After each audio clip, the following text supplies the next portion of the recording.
به نام خداوند جان و خرد. اکنون آمدیم به گفتار 80م، داستان نوذر. پادشاهی نوذر 7 سال بود.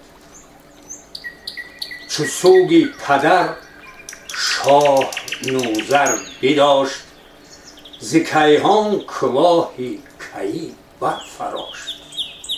به تختی منوچهر بر باد داد، سپه را درم داد و دینار داد. بزرگان ایران بری تخت اوی، نهادند یک یک ابر خاک روی. که ما شهریارا همه بنده ایم، دل و دیده از مهرت آگنده ایم. بر این بر نیامد بس روزگار، که بیدادگر شد دل شهریار. به گیتی برآمد ز هر جای غو، جهان را کهن شد سر از شاه نو. که او رسمهای پدر در نوشت، ابا موبدان و ردان تند گشت. رهی مردمی نزد او خوار شد، دلش بنده گنج و دینار شد. کدیوار یکایک سپاهی شدند، دلیران پرآوازه شاهی شدند. چو از روی کشور برآمد خروش، جهان سراسر برآمد به جوش. بترسید بیدادگر شهریار، فرستاد نامه به سام سوار. به سگسار مازندران بود سام، نخست از جهان آفرین برد نام. خداوندی ناهید و بهرام و هور، که هست آفریننده پول و مور. که هست آفریننده پیل و مور. نه دشواری از چیز برتر منیش، نه آسانی از اندک اندر بویش.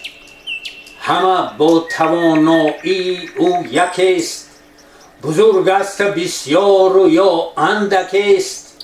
کنون از خداوند خورشید و ماه، درود به جان منوچهر شاه.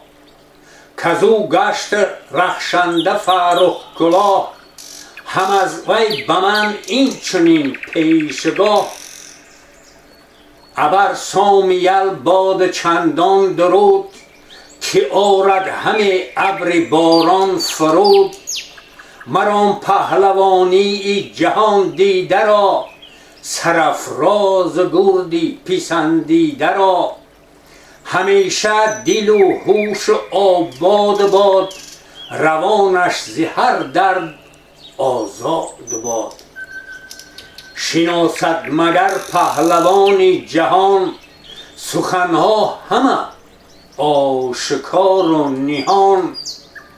که تا شاه و مژگان به هم برنهاد، که سامی نریمان همه کرد یاد.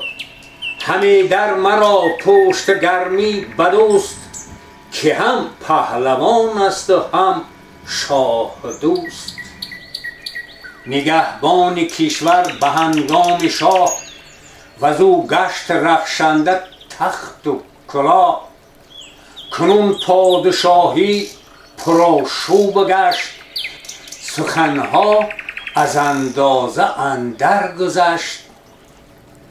اگر بر نگیری تو آن گرز کین، از این تخت پردخته ماند زمین. چو نامه بر سام نیرم رسید، یکی باد سرد از جگر برکشید. به شبگیر و هنگام بانگ خروس، ز درگاه برخاست آواز کوس. یکی لشکر راند از گرگسار، که دریای سبز اندرو گشت خوار. چون نزدیک ایران رسید آن سپاه، پذیره شدندش بزرگان برا، پیاده همه پیش سامی دلیر، برفتند و گفتند هر گونه دیر. ز کردار نوذر بگفتند چند، ابا نامور پهلوانی بلند. ز بیدادی نوذری تاجور، که بر خرد گم کرد راهی پدر. جهان گشت ویران ز کردار اوی، غنوده شد آن بخت بیدار اوی. نگردد همه بر رهی بخردی، از او دور شد فره ایزدی. چی باشد اگر سامیل پهلوان، نشیند بر این تخت روشن روان. جهان گیرد آباد و از بخت اوی، مرو راست ایران و آن تخت اوی. همه بنده باشیم و فرمان کنیم، روان را به مهرش گروگان کنیم. بدیشان چنین گفت سام سوار، که این کی پسندد ز ما کردگار. که چون نوذری از نژاد کیان، به تخت کی بر کمر برمیان. به شاهی مرا تاج باید بسود، محال است این کس نیارد شنود. خود این گفت یارد کسی در جهان، چنین زهره دارد کسی از مهان. اگر دختری از منوچهر شاه، بر این تخت زرین بودی با کلاه. نبودی بجز خاک بالین من، بدو شاد گشتی جهان بین من. دلش گر ز راهی پدر گشت باز، بر این بر نیامد زمانی دراز.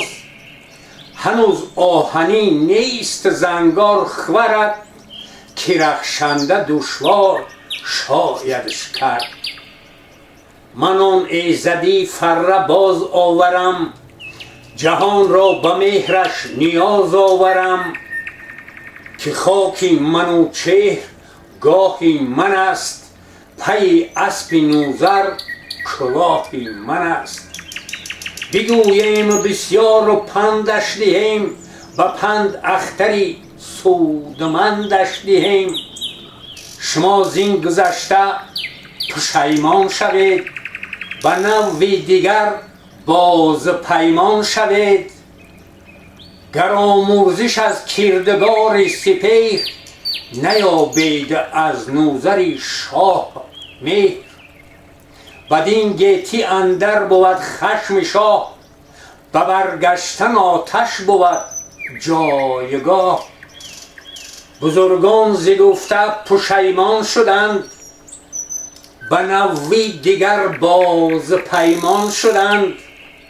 به فرخ پی نامه را پهلوان، جهان شد به نوی سراسر جوان. چو سامندر آمد به نزدیک شاه، زمین بوس داد از بری تختگاه.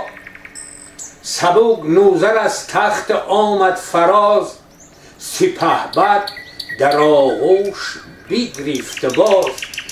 از آن پس بری خویش بنشاختش، بپرسید و بسیار بنواختش.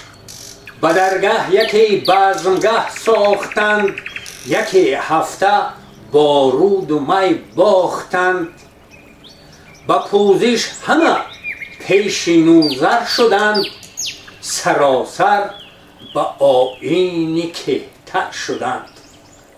برافروخت نوذر ز تختی مهی، نشست اندر آرام و با فرهی. جهان پهلوان پیش او بر بپای، به دستوری بازگشتن بجای. به نوذر دری پندها را کشاد، سخنهای نیک و بد کرد یاد. ز فرخ فریدون و هوشنگ شاه، همان از منوچهر زیبای گاه، که گیتی بداد و دهیش داشتند، و بیداد بر چشم نگماشتند. دلی او ز کژی به جای آورید، چنان کرد نوذر که او رای دید. دلی مهتران را بدو گرم کرد، همه داد و بیداد و آزرم کرد. چو گفته شد این گفتنی ها همه، به گردن کشان و به شاهی رمه. برون رفت با خلعتی نوذری، چی با تاج و با تخت و انگشتری. غلامان و اسپان زرین ستام، پر از گوهری سرخ زرین دو جام. بشد سامیل سوی مازندران، نبود دشت پیدا کران تا کران. بر این نیز بگذشت چند سپهر، نه با نوذر آرام بودش نه مهر.